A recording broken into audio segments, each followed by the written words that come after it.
What's up, guys? Finally, my next project is in motion. I've been waiting for this for a really long time.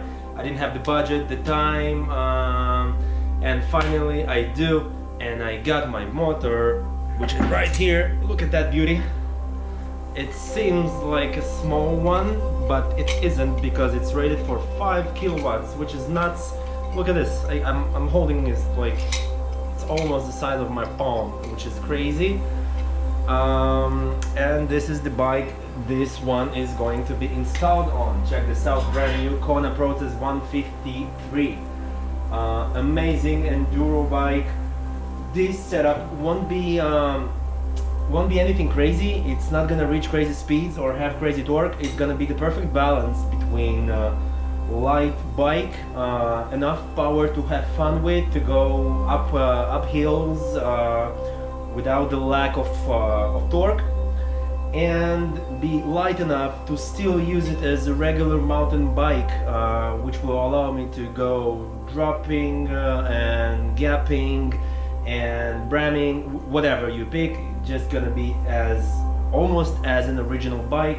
I'm not going to exceed more than, I think, 25 kilograms, which is crazy because stock EMTB is also somewhere at that range of weight, between 25 to 32, 33 even.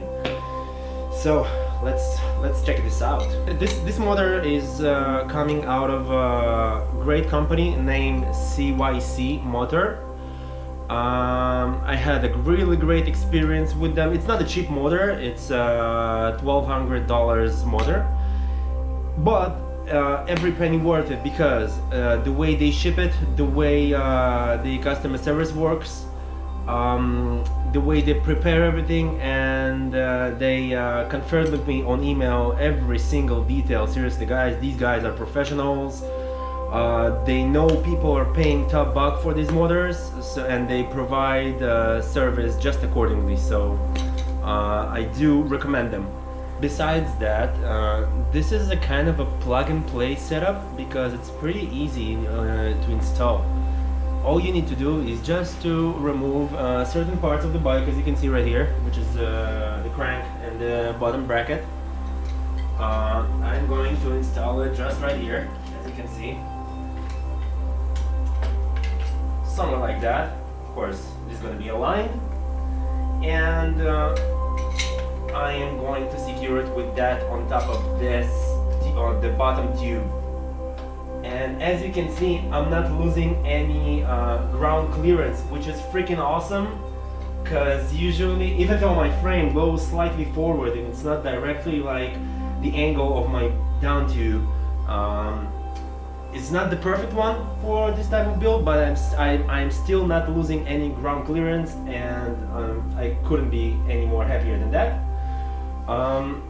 Once that's gonna be on, let's continue. They all gonna be connected in series, which gonna give me approximately, I don't remember the exact voltage of these, but it's gonna be somewhere around 65 volts, 22 amps hour, which is plenty for me to ride off-road. Should provide me with at least 30 to 40 kilometers, hopefully riding hard.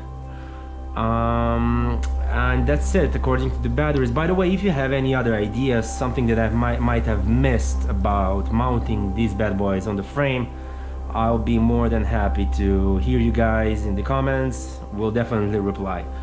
Alright, let's continue to our next component, which is pretty much the last one.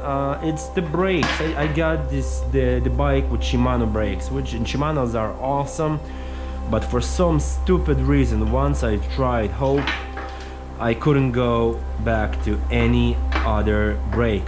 I'm seriously don't know why, but it's just something about them. Their bite, their feel, the ease of bleeding these brakes. I don't care about the color being different. I think it's even kind of cool. I'm finally finished with my bike, and today is the second time I'm doing a test on it, and it is freaking awesome. It's the CYC Gen 2 5000 watts rated motor, mid-drive. Let me stop and show you for a second. So that's the bike. As you can see, I'm literally connected to it.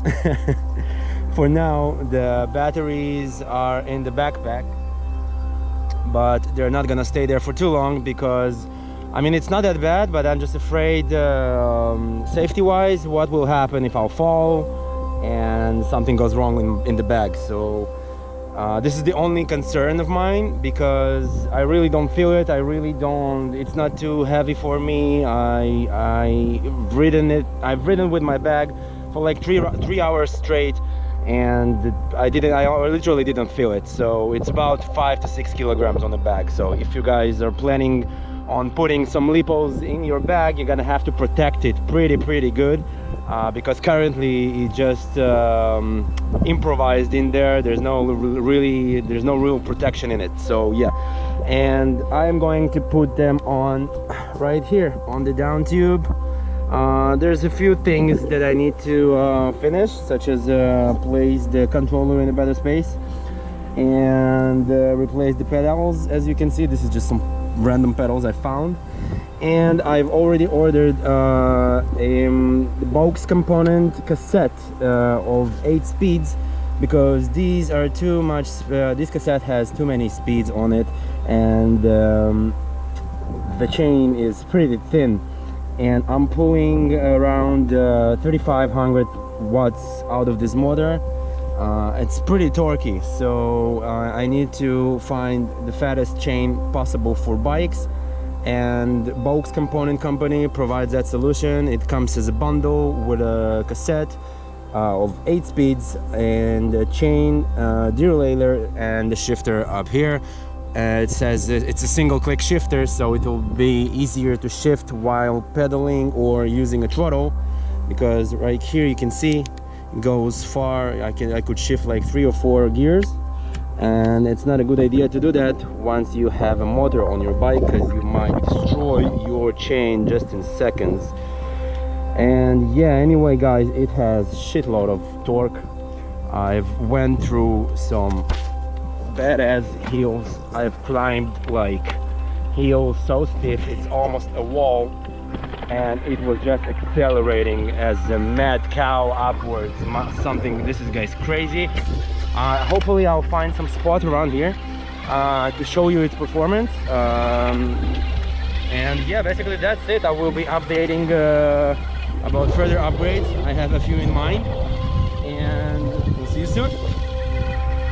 I found this a little spot that might give an excellent example about the capabilities of this tiny ass motor. Look at this, look at this, look at how small it is. Jesus, like, that's it. All right, so check this ascend. It's gravel, and it's like, it's not even firm.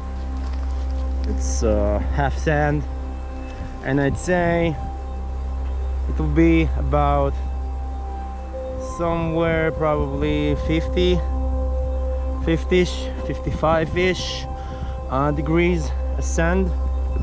All right, let's do it. Let's check it out.